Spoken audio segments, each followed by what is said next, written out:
Ah oui. Donc moi, VPC, c'est pas du tout vente par correspondance, c'est vision de presse centrée.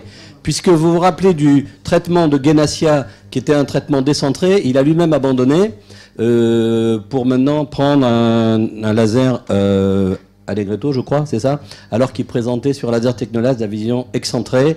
C'était assez compliqué à faire, un petit décalage quand le patient est allongé, donc en dedans et en bas, pour suivre le shift pupillaire lors du réflexe myosis accommodation convergence. Et ensuite le LAL pour aller très rapidement et faire une jonction avec Catiganem, qui est un implant dont l'optique est ajustable au laser.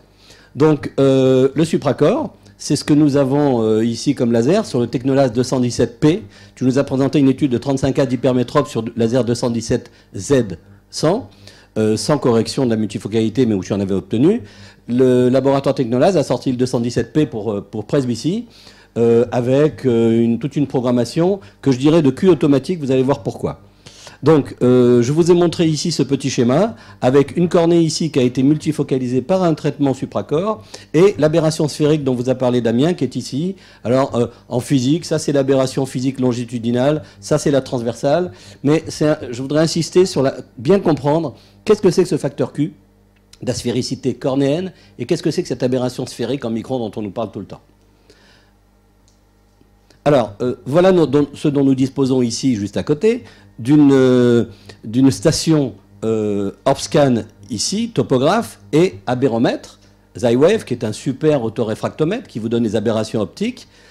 Pour faire le supracorps, l'année dernière, nous avions des ABAC. Donc, quand vous aviez un cylindre préop de -1 avec une hypermétropie de +3, il fallait enlever plus 0,75, c'était assez compliqué. Et maintenant, nous avons cette tablette tactile qui a été rajoutée au laser 217P et elle est à part de l'écran de programmation du laser et ils l'ont maintenant intégré directement dans l'écran du laser pour devenir le laser 317, le Technolase 317. Donc voilà un peu comment on programme. Bon, juste pour que vous voyez comment ça se passe, c'est pas vous qui le faites, ce sont les techniciens de toute façon.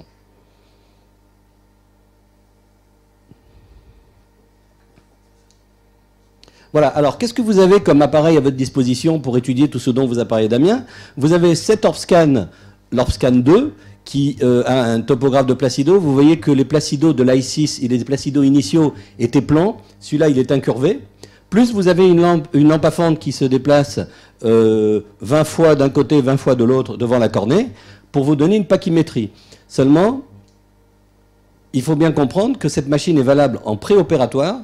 Après un LASIK, il vaut mieux utiliser l'OCT, ici un RTVu, qui va vous donner une meilleure pachymétrie globale et épaisseur du mur postérieur. Et il semble également qu'en 4 PKR, les pachymétries soient encore plus fausses, donc très limite d'utiliser cette machine en post-opératoire. Donc c'est une combinaison de Placido et de lampe à fente qui va reconstruire les topographies de la face antérieure, comme fait tout Placido, mais grâce à la fente, vous avez également la face postérieure de la cornée. C'est assez important. Alors, vous avez ici la carte d'élévation antérieure. Vous voyez ici antérieure. Float, je vous expliquerai ce que c'est. Ici, une carte d'élévation postérieure, en haut à droite. En bas à gauche, la carte de topographie standard. Et en bas à droite, la carte ici de pachymétrie, avec une pachymétrie ici à 460 au centre. Et la petite croix vous donne le sinès, le point le plus fin, à 452 microns. Donc ce patient ne mériterait même pas une PKR. Donc, il faut expliquer pourquoi nous avons des fois des valeurs différentes dans la carte de topographie et dans le SIMCA. SIMCA, c'est une valeur simulée de kératométrie sur un autoréfractomètre. Alors que ici, vous avez la face antérieure uniquement, puisque c'est que le disque de Placido qui a donné cette carte. En SIMCA, vous avez la cornée totale des faces antérieures et postérieures. Alors, vous pouvez utiliser également une topographie à l'Orbscan uniquement en utilisant la fente, en court-circuitant le Placido. Ça peut être utile dans les études supracorps où on fait un bombement central très petit et qui peut vous donner un autre aspect de topographie. Vous voyez ici Slit Only, il suffit de le programmer sur la machine ou le demander au technicien. Comment étudier le facteur Q dont vous a parlé Damien sur l'Orbscan? Vous avez ici le logiciel, Surface Kit, vous programmez ici 7, vous avez des zones et ensuite vous avez le facteur d'asphérisité. Le facteur Q est un facteur d'asphérisité cornéenne. Et donc, vous l'avez ici en préopératoire et vous pouvez l'avoir aussi en post-opératoire, mais il n'est pas d'une précision extrême sur cette machine. Vous pouvez avoir aussi une différence de kératométrie tangentielle qui vous permet d'afficher la kératométrie en bas à droite pré-op, et ici post-opératoire, et avoir la différence. Ici, il y a un cas de supracorps où on voit très bien le bombement central dans l'aire pupillaire. Le Xywave est un abéromètre, oubliez le nom Shark-Hartmann, parce que c'est la stratégie de délivrance pour les physiciens qui ont construit la machine. Voilà des schémas que j'aime pas trop utiliser parce que, bon, on voit un laser qui rentre, un laser qui sort, mais sachez que cette machine est connectée au laser 217p pour les corrections uniquement de degré 2, c'est-à-dire myopie, astigmatisme. Alors, qu'est-ce que la multifocalité? C'est la manipulation des aberrations sphériques. Quelle aberration, sphérique ou non d'ailleurs, des aberrations en totalité? Ça, ce que vous voyez, c'est la décomposition de la vision en polynômes. Vous connaissez les polynômes de Zernike. Et vous voyez qu'il y a des articles quand même qui parlent de l'influence des aberrations optiques d'ordre élevé chez les patients qui présentent une presbytie débutante. Ça a été bien étudié. Alors, qu'est-ce que vous allez manipuler? Forcément, vous avez généralement des patients hypermétropes. Quand vous commencez à faire des supracorps, vous manipulez le degré 2. Le degré 2, c'est ici. Vous voyez ici le défocus, donc myopie, hypermétropie. Et ensuite, ici, de part et d'autre, l'astigmatisme. Ensuite, une fois que vous avez hémétropisé votre patient, vous voulez avoir une multifocalité cornéenne. Donc, vous allez manipuler la ligne 3 et la ligne 4.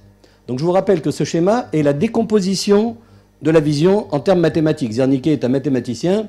Avec des calculs statistiques, peu importe de connaître la formule, il a réussi à décomposer et c'est plus facile à comprendre, puisque quand on vous parle d'aspéricité, plutôt d'aberration sphérique, vous les avez ici, je vais vous montrer. Vous avez en premier les comas. Alors les comas, c'est important parce que ça correspond au centrage de votre traitement. Et tu as parlé tout à l'heure de la pupille, c'est très important parce que quand vous avez le réflexe myosis, accommodation, convergence, avec éventuellement, comme tu disais, un shift pupillaire, un déplacement de la pupille, vous pouvez avoir la pupille qui tombe de près, sous l'éclairage, en face ou non de votre zone, et avoir ce qui s'appelle une coma horizontale ou verticale. Et ensuite, cette aberration sphérique, donc à ne pas confondre avec le facteur Q cornéen, cette aberration sphérique qui vous a montré tout à l'heure avec les rayons qui arrivaient sur la rétine, une partie devant, une partie sur la macula, une partie derrière, en fonction que l'objet vienne de loin ou de près. Et il vous entraîne une myopie, donc c'est un peu le sujet de discussion, une myopie au centre de la pupille grâce à cette aberration sphérique. En post-op, par exemple, de supracorps, le front d'onde Xywave, parce que le Xywave est un abéromètre, il envoie des ondes et il recueille ces ondes, donc c'est un front qui avance comme comme un tsunami, par exemple, et il vous donne ce qui s'appelle le RMS, les root mean square, et qui correspond à la décomposition ici en chiffres. C'est plus facile à comprendre qu'une image où vous avez ici les aberrations totales et là les aberrations de haut degré. Vous voyez ici les comas, et ici cette aberration, c'est surtout ça. Ici, le Z400 dans cette machine qui s'appelle Z4 tu utilises quelle machine connectée à ton Allegretto ou non connectée? Un topolaser un topolaser, ça s'appelle C4, C12 C12. Alors, vous avez également le Pentacam qui est ici, qui est une caméra Scheimpflug, c'est-à-dire une caméra qui permet de faire une détection sur le côté, et que vous voyez ici en bas à gauche, avec une reconstruction du segment antérieur en 3 dimensions. Voilà ce que vous avez comme carte, avec le diagnostic Belin-Ambrosio qui ressemble sur le TMS5 que nous avons ici aux détections de kératocone de Kleist-Maeda et de Small-Kleist. Ces indices sont connus puisqu'il y avait le TMS2, TMS3, TMS4, TMS5. Et sur le Pentacam, c'est des personnes, des médecins ou des physiciens qui s'appellent Belin-Ambrosio et qui vous donnent par des courbes un avis sur la détection d'un kératocone. Alors, le facteur Q est quand même plus précis sur le Pentacam. L'Orbscan est quand même une machine qui a 10-12 ans. Le Pentacam est plus récent. Et il vous donne le facteur Q tout de suite, ici, sur 8 mm. Vous pouvez le demander sur 6 ou sur 7. Vous ne pouvez pas l'avoir sur 12, un facteur Q, c'est très difficile. Et donc, vous l'avez ici, très facilement. Que vous donne aussi le Pentacam? Le Pentacam peut vous donner les aberrations cornéennes seules. Parce que quand vous traitez au laser, vous traitez que la cornée et vous créez des aberrations sur la cornée. Donc, vous avez le même polynôme de Zernike sur la cornée uniquement. Vous pouvez analyser, en cliquant ici, wavefront, aberration, cornéade front, back ou cornée totale, donc les aberrations de la face antérieure, postérieure ou des deux, en sachant que quand vous faites un traitement au laser, c'est uniquement la face antérieure que vous avez modifiée, mais la face postérieure se modifie également. Alors, cette machine peut également donner un OLAD report pour le calcul de la puissance de l'implant, surtout pour les personnes opérées. Il y a quand même 20 millions de personnes qui ont été opérées de chirurgie réfractive dans le monde. Donc, pour aider à la précision du calcul avec l'association de, tu nous en parleras peut-être Cathy, de formules de 4e génération, pour être plus précis dans le calcul de l'implant. L'OPD Scan 1, nous avons ici l'OPD Scan 1 qui est connecté au laser, et un OPD Scan 3 qui nous sert justement à l'analyse, qui est un abéromètre autoréfractomètre par schiastoscopie dynamique, plus un placido. Un placido que vous voyez ici, comme sur l'ORBScan, et qui vous donne ce que vous avez expliqué, Damien. Tu nous as montré ces cartes de vergence dans la pupille, avec des chiffres, et ici les cartes de l'OPD Scan. Vous pouvez avoir la carte de vergence de l'œil total, de la cornée uniquement, qui correspond aux aberrations cornéennes uniquement, et ici, les vergences de la cornée simplement, qui fait, la machine fait toute une soustraction. Si vous preniez par exemple un Xywave et vous soustrayez les données des aberrations cornéennes d'un pentacam, vous pouvez retrouver aussi la différence des aberrations internes, donc du cristallin ou d'un implant. Vous pouvez également avoir les aberrations de haut degré, l'équivalent d'un abéromètre ici. Tout à l'heure, c'était les valeurs cornéennes. Ici, aberration dans la pupille de l'œil total, de la cornée et interne. Les aberrations de haut degré. Nous avons également ici le ITRAS, qui est un abéromètre d'une technologie différente et plus récente, avec un disque de Placido.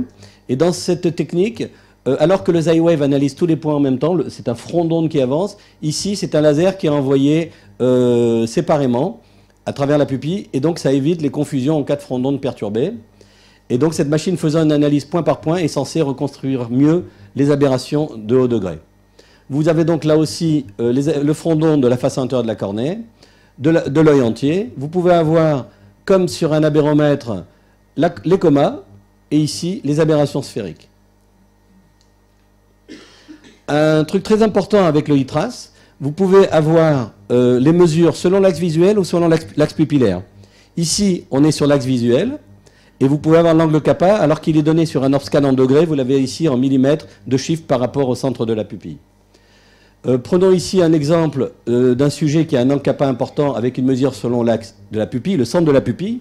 Vous croyez avoir une coma, alors que selon l'axe visuel, il n'y a pas de coma mesuré. Donc c'est une machine qui est très intéressante pour ce problème qu'on peut avoir quand on fait du laser. On se dit où est-ce que je me mets, sur le centre de la pupille ou sur l'axe visuel, ou entre les deux quand l'angle kappa est important. Cette machine peut nous aider. Et également, vous avez une indication de l'accommodation du patient. C'est la seule machine qui le fait. L'HD analyseur, c'est l'OCAS 3. L'OCAS 1 était un peu rudimentaire. L'OCAS 2 était important puisqu'il donnait beaucoup d'indications. Il a été renommé en HD, tout est HD, tout est haute définition. Le Pentacam est HD. L'OCAS 3 se devient un HD analyseur qui mesure la qualité optique de l'œil. OSI veut dire indice de diffusion oculaire. C'est à l'envers, hein, Optical Scattering Index. Vous avez également le PSF, le vrai, et pas extrapolé par un Xywave, c'est-à-dire le Point Spread Function, l'image d'un point sur la rétine. MTF, trop compliqué, fonction de modulation, de transfert, sensibilité au contraste, retenez que ça. Et très important, c'est la seule machine qui vous donne la courbe de défocalisation objective pour savoir ici la pseudo-accommodation que vous avez obtenue après un traitement facteur Q sur un Aegreto ou un supracor sur traitement technolase. Et la dernière nouveauté de cette OCAS 3 par rapport à l'OCAS 2, l'analyse du film lacrymal. Ici, un comportement normal, ici, un œil sec. Ça vous permet de faire un différentiel entre une erreur réfractive post-opératoire ou un œil sec et pouvoir traiter votre patient et le suivre. Alors, vous voyez qu'on a tous les appareils à notre disposition pour savoir ce qu'on fait, parce qu'on travaille sur des zones tellement petites, et ce n'est plus un traitement myopique standard. Rappelez-vous qu'on disait déjà que l'autoréfractomètre ne pouvait pas analyser une cornée opérée. Donc plus personne ne se sert d'un autoréfractomètre pour suivre une myopie de -6 qui a été opérée. On prend un abéromètre. Alors maintenant, avec toutes ces machines, on peut suivre ce qu'on fait. Qu'est-ce qu'on fait avec cette machine, le supracor, sur Technolas 217P? Vous créez une multifocalité qui est donc, comme on vous a expliqué, la variation de la puissance dioptrique dans la pupille. C'est un traitement bilatéral. Tu as présenté tout à l'heure sur un œil dominant une visée de 10 dixième P6, sur un œil sur un œil dominé, sur l'œil dominant un 7 dixième P2. Ici, c'est un traitement bilatéral sans dominance oculaire. Ça ne vous empêche pas quand même, sur l'œil dominé, de garder une petite, souvent des patients hypermétropes, où on s'adresse à des patients hypermétropes, de garder une petite hypermétropie post-op sur l'œil dominant, pour ne pas trop baisser la vision de loin. Donc, vous avez les retraitements qui sont faciles parce que c'est du LASIK. Donc, vous pouvez soulever le capot et faire une démyopisation sur un patient qui se plaint, ou faire un traitement d'hypermétropie simple sans traitement multifocal si la vision de près est un peu trop légère. Alors, sachez qu'en LASIK, ce qui est important, c'est le capot. Moi, j'utilise surtout un femtoseconde, le Femtech ou l'IFS 150, l'intralase. Nous avons les deux ici. Et parce que je trouve qu'avec un traitement au microkératome, la charnière est trop large. Elle n'est pas forcément horizontale. Et pour moi, elle n'est pas neutre sur le plan des aberrations. Donc c'est déjà assez compliqué. On veut manipuler des aberrations de haut degré, de faible niveau, de 0,2, 0,3 microns. Et je trouve qu'avec une charnière de cette taille, ça peut entraîner des aberrations non contrôlées. Également, le centrage de votre capot est important. Alors, il est vrai que le capot est une lame à face parallèle qui n'a pas de pouvoir optique, mais ce que je veux juste vous montrer, c'est quand le capot est centré, tous les spots sont dans le stroma, alors que si votre capot est excentré, le traitement va être centré sur la pupille ou là où vous l'aurez mis, ou sur l'axe visuel par exemple, et tous les spots que vous aurez sur l'épithélium ne vont pas agir, et donc vous avez un traitement à faire à cheval. Donc déjà, maîtrisez bien vos traitements sur les myopes standards avant de vous lancer dans la multifocalité, parce qu'un capot comme ça décentré, c'est une catastrophe. Alors, la photoablation, cette machine utilise un eye tracker 4 dimensions, c'est-à-dire X, Y, Z et cyclotorsion. C'est très important d'avoir la cyclotorsion, surtout pour les traitements d'astigmatisme que vous pouvez faire, avec le traitement du défocus, d'hypermétropie en général, puisque quand même tout traitement multifocal passe par une phase d'émétropisation avant de faire un traitement multifocal. D'ailleurs, c'est comme ça que fonctionne ce laser. Et vous pouvez également surveiller ce qui se passe au niveau de la pupille. J'aimerais vous montrer sur ce laser Nidec qui ne fait pas de multifocalité que la pupille sur un capot soulevé peut des fois tromper l'eye tracker et donc vous tromper. Vous voyez que ici, la croix verte, c'est l'analyse avec les petits XY de déplacement du moteur de l'eye tracker. Je recommence. En bleu, c'est la détection. Et vous voyez que quand la pupille se dilate, on peut des fois ne pas être au bon endroit. Donc il faut faire très attention. Pendant que vous faites un traitement supracorps sur un laser technolase, vous pouvez des fois allumer la lumière pour que la pupille se ferme, parce que en fonction de la taille de la pupille, le centrage ne sera pas le même de la machine. Et également, c'est souvent le technicien qui le fait, vous voyez qu'avec les flèches, il bouge par rapport au centre de la pupille ou à l'axe visuel, on peut bouger la zone du centrage du traitement. Donc, surtout en cas d'handicap important. Donc ça, c'est très important aussi, il faut en tenir compte. Alors, la multifocalité, c'est induire des aberrations, donc lesquelles? Le supracorps a un diamètre et une addition fixe.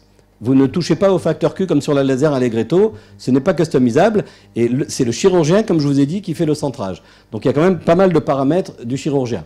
Je voulais vous montrer ces photos. Ici, une kératotomie hexagonale, et là, une thermokératoplastie au laser holmium YAG. C'était l'ancêtre de ce qu'on fait actuellement. Là, c'était un peu l'équivalent des intracorps, dont je vais vous montrer juste une image tout à l'heure. Alors, qu'est-ce que je fais comme programmation sur le supracorps? On a trop de variables. Trop de variables. Déjà, la première variable, c'est la réfraction que vous allez utiliser. Sur un patient, est-ce qu'il y a une réfraction unique? Quelqu'un qui est à 90, moins 0,75, plus 2, il peut être aussi à plus de 25 ou à plus 1,75, ou l'astigmatisme 0,50, il peut être à 0,75. Donc déjà, vous avez fait un choix dans votre réfraction. Et ensuite, comme il y a beaucoup de variables, il y a le supracorps régular, le mild, ça devient trop compliqué, surtout si on ne fait pas beaucoup de cas. Moi, je propose d'utiliser uniquement la réfraction cible et de dire sur l'œil dominant que l'on veut viser une légère hypermétropie à plus 0,50. Vous programmez réfraction cible plus 0,50. Donc un patient qui est à plus 2, addition 1,50. Vous préférez qu'il soit plus 0,50 pour avoir un 9 dixième P4. Et sur l'œil dominé, vous pouvez viser une légère myopie ou 0 pour avoir un bon P2. Et en binoculaire, 9 dixième P4 plus 7 dixième P2, ça donne 9 dixième P2. Quelle est la customisation sur ce laser? Il n'y en a pas. Alors que vous pouvez customiser et faire des traitements personnalisés, le traitement PTA du laser sur n'importe quel myope, pour traiter les aberrations en même temps que sa myopie ou son astigmatisme, vous ne customisez rien du tout sur cette machine. Quant à la stratégie de facteur Q, ce n'est pas une stratégie de facteur Q, c'est une stratégie d'addition dans cette machine. Alors, la sphéricité, on n'en tient pas compte sur cette machine. Vous avez juste le mild ou le régular, je ne fais que du régular et je règle la cible. Donc, vous n'avez pas besoin de tenir compte du facteur Q. On va regarder ce qui se passe quand on fait du mild ou du régular. Voilà ici une programmation d'un supracorps à 0. Alors on peut programmer un supracorps à 0 chez un hémétrope où on préfère un plus 0,50 ou un plus 1, et encore mieux un plus 1 que le patient ne connaît pas. On a souvent des patients qui se croient hémétropes, qui viennent pour la presbytie à 50 ans, vous leur mettez un plus 1, ils voient mieux de près. Ça, c'est jackpot, puisque autant il ne met pas sa correction de plus 1, autant il sera moins gêné par la petite myopie post-op qui peut durer 3, 6 mois, 1 an, d'environ moins 0,75. Donc vous voyez ici, supracor à 0, c'est 0 de correction, 6 mm de zone optique, et ablation de 11 microns. C'est-à-dire que, regardez, l'ablation de 11 microns est ici. Vous créez un petit téton central en creusant autour. Donc sur un œil dominé, vous pouvez utiliser le régular. Et l'addition centrale est de 2,50. Elle est fixe. Vous ne pouvez pas la modifier sur une zone optique que vous ne pouvez pas modifier non plus de 2,5 mm. Alors le centrage pupillaire, c'est vous. La machine va suivre l'eye tracker. Si vous le mettez sur le nez, il vous fera un traitement centré sur le nez. Ensuite, on peut utiliser le mild. Le mild, c'est 7 microns. Vous voyez, ça ne mange pas beaucoup de cornets. On peut attaquer des cornets à 500 microns, à 490, avec un capot de 90 microns au laser femtoseconde, et pouvoir faire ce traitement sans problème. Là, l'addition de près est de 1,50 uniquement, alors que c'était plus de 50 avec un régular. La zone optique est la même, mais toujours le centrage dépendant du chirurgien, et il faut tenir compte du chiffre pupillaire éventuel. Alors, vous voyez sur cette photo, vous avez creusé autour, et quand vous replacez votre capot, le vertex cornéen, le petit téton que vous avez ici, n'est pas monté. Alors pourquoi je vous dis ça? Regardez le traitement. Un spot de 2 mm pour une hypermétropie de plus 1. Et ensuite, ici c'est le supracor à 0. Donc cette machine, je l'ai bien analysée. Quand vous programmez plus 1 sur un supracor, avec astigmatisme, il vous fait d'abord le traitement d'hypermétropie et d'astigmatisme pour hémétropiser le patient, donc une stratégie d'hémétropisation, puis ensuite un supracor à 0, la stratégie du petit téton, 7 microns ou 11 microns en fonction du mild ou du régular. Alors, ici, c'est une PKR. Est-ce que ça marche en PKR à votre avis? Oui, ça marche très bien en PKR. Vous enlevez l'épithélium pour une cornée, disons à 480, on n'ose pas faire un capot de 90, bien que ça marcherait aussi, mais quand la cornée commence à être trop fine, ça devient un peu risqué. Faire une PKR, un supracor à 0, et ici, je vais vous le montrer sur une plaque. Donc vous voyez, le fait qu'il ne tire pas au centre, alors on ne voit pas que c'est progressif, hein, il faut bien que sur les bords, il rattrape la cornée. Donc il part d'ici et il creuse avec un maximum de creux ici. Donc ici, ça s'appelle un surfacor quand vous faites un supracor en PKR. Voilà les spots que vous pouvez voir uniquement sur le côté, parce que quand vous êtes sur l'écran, sur le microscope, vous ne voyez très peu les spots laser, on les voit très bien sur le côté. Donc ici, le traitement. Alors ce qui est bien avec la PKR, c'est qu'on peut faire une décépitalisation correcte pour éviter des tirs qu'on peut avoir avec un capot même de 9 mm en LASIK. Donc c'est une stratégie d'ablation qui vous crée de façon indirecte ce petit téton. Et quand l'épithélium repousse, vous voyez, il n'y a pas eu de montée non plus du téton. Et je pense que la régression ne se produit pas parce que c'est très fin. Les régressions sur les PKR, c'est quand il y a vraiment des coudes ou des photoablations trop exagérées en myopie ou trop exagérées en hypermétropie. Alors, une image ici de différence de kératométrie axiale d'un intracor pour vous expliquer que l'intracor consistait à faire 5 anneaux intrastrobaux, donc ça partait 100 microns sous l'épithélium et ça restait 100 microns devant l'endothélium. Et Cathy, je crois que tu en as fait beaucoup, des intracors. Et donc, c'est quand même une des meilleures techniques pour les métropes presbytes, je crois. C'est la meilleure technique de chirurgie de la presbytie que j'ai utilisée, parce que c'est la seule chirurgie qui donne vraiment... pour ceux qui sont enfants. Je pense que c'est la meilleure technique de chirurgie réfractive qu'on n'utilise pas. Alors ça, on pourra en rediscuter après, à cause du fait qu'on est one-shot. Mais c'est la seule chirurgie qui permet d'avoir un vrai 10/10e par Ino 2 sur l'œil opéré. Et pourtant, moi je les ai tous les lasers. Hein. À la vision, on a le supracor, on a le F4, on a le F4 et le LBV. On n'est jamais à 10/10e par Ino 2 sur l'œil opéré. L'intracor te permettait de faire ça. L'intracor, au début, on le faisait sur l'œil dominé. Et moi, j'en ai fait beaucoup de bilatéraux. Et alors, ce que je voudrais que vous compreniez, c'est que là, je ne sais pas si tu es d'accord Cathy, il y a un bon moment au-dessus du vertex initial qui est marqué en pointillé. Et donc, ce que vous avez ici, en fait, c'est comme ça. Tout ça pour vous dire que le supracorps ne fait pas ça. Il n'y a pas de montée du téton. Là, c'était un peu l'équivalent de la kératotomie hexagonale, où ça faisait une espèce de kératocone induit non évolutif, je pense. Alors, on va revenir sur la manipulation des aberrations sphériques et des comas, qui correspond au centrage. Donc l'aberration sphérique, Damien vous a bien dit que c'était une augmentation de la profondeur de champ, puisque d'ailleurs on ne dit plus que la presbytie c'est le cristallin qui n'accommode pas, on dit que la presbytie c'est le cristallin qui n'a plus d'aberration sphérique négative, qui ne compense plus l'aberration sphérique positive de la cornée. L'hypermétropisation avec l'âge, ça serait justement cette augmentation de l'aberration sphérique positive. Donc cette stratégie de créer une aberration sphérique négative pour traiter les presbytes par augmentation de profondeur de champ, on en est là. Alors, le facteur Q, pour reprendre encore ce qu'on a dit au début, ce n'est qu'un chiffre pour la forme de la cornée. Damien a insisté pour que vous ne mélangiez pas un moins 0,2 de facteur Q et moins 0,20 microns d'aberration sphérique. Donc on a étudié sur nos cas de supracorps, ici 43 yeux de 23 patients, et puis il y en a un qui n'est pas revenu. On a étudié le facteur Q. Donc nous, en pré-op, en bleu, on n'est pas tellement positif. D'ailleurs, un facteur Q normal d'une cornée, c'est moins 0,26. Et on a bien un facteur Q post-opératoire, vous voyez ici les variations, de moins 0,50.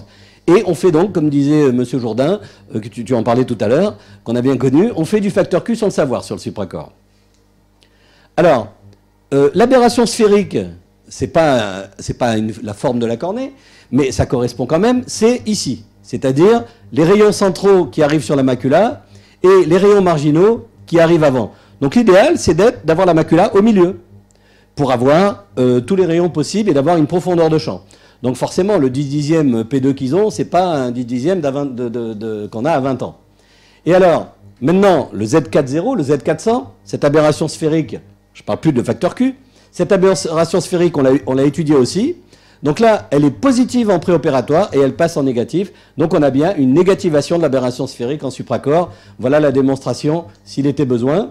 Et donc l'aberration sphérique, c'est, parce que Zernike vous donne aussi des schémas un peu en couleur un peu plus précis. Et donc cet aspect en chapeau mexicain, c'est un peu ça que vous voulez avoir, un espèce de petit téton. Mais ce n'est qu'une partie des 15 aberrations sphériques possibles de la cornée. Le défocus en étant une, l'astigmatisme, il y en a deux. Vous avez aussi les deux comas, les deux astigmatismes triangulaires, etc. et des degrés 5 et 6 qu'on n'utilise pas. Alors, la coma, c'est quoi? C'est comment vous allez centrer votre traitement. Il est très facile d'avoir un traitement centré pile sur le vertex, parce que le patient bouge, parce que vous avez peut-être mal repéré l'axe visuel. C'est pas très grave. On est très petit, on est sur 2 mm et demi. Donc, vous pouvez avoir un bonus si votre coma est en nasal inférieur, puisqu'elle va aller dans le sens du réflexe de la synergie myosis, accommodation, convergence. Voilà pourquoi les stratégies centrées sont importantes. Donc, on a étudié aussi sur le supracorps les comas verticales. Elles s'inversent également. Donc, voilà ce que c'est qu'un coma. Donc, vous voyez, c'est qu'en vertical, vous avez votre téton qui est un peu trop vers le bas. Ça, c'est un coma vertical. Et on a étudié également les comas horizontales qui s'inversent également. Mais il y a assez d'équilibre. On peut dire qu'elle s'inverse autant qu'elle ne s'inverse pas. Et cette coma horizontale, c'est quand vous avez le téton qui se décale en temporal, comme on vous a montré tout à l'heure, ou vers le nez. Et le bonus, c'est en bas et en dedans. C'est assez intuitif. Maintenant, j'ai fini pour le supracorps. Et pour introduire la communication de Cathy Ganem sur les implants multifocaux, 5 minutes sur l'implant ajustable. Alors, moi j'adore ça, je suis le seul à le faire. C'est Assouline en 2010 qui a fait la première présentation parce qu'il avait le laser UV. Puis Pascal Roseau à Marseille qui en a fait également, mais qui s'est arrêté quand il a un problème maculaire. Bon, la faute à qui, on ne sait pas.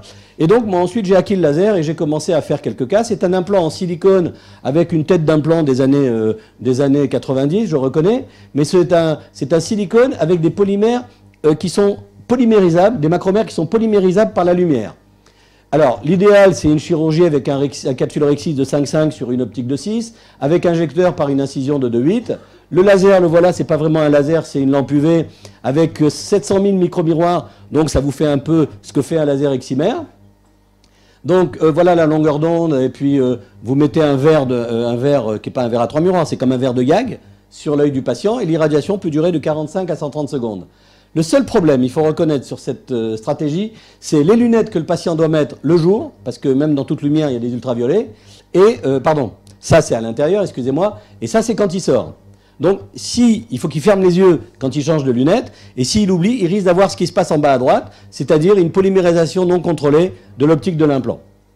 Alors, c'est une irradiation sélective, il faut faire plusieurs ajustements, que vous commencez au 15e jour post-opératoire. Ensuite, vous demandez au patient s'il est mieux ou moins bien, s'il veut mieux voir de loin ou de près, vous faites un deuxième ajustement, vous pouvez aller jusqu'à 3, pas plus. Et après, vous devez bloquer l'implant par irradiation totale, ça dure quand même 1 minute sous le laser.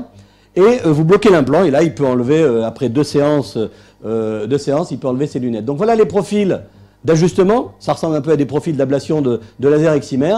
Voilà ce qui se passe, vous voyez en haut à gauche la correction myopique, les macromères qui se polymérisent, et après, vous avez, après blocage, une tête d'implant un peu de myope, quoi. Par contre, à l'inverse du laser excimer, où le laser excimer tire au centre pour traiter une myopie, là, le laser tire en périphérie, pour faire déplacer les macromères, puisque les macromères vont là où il y a la lumière.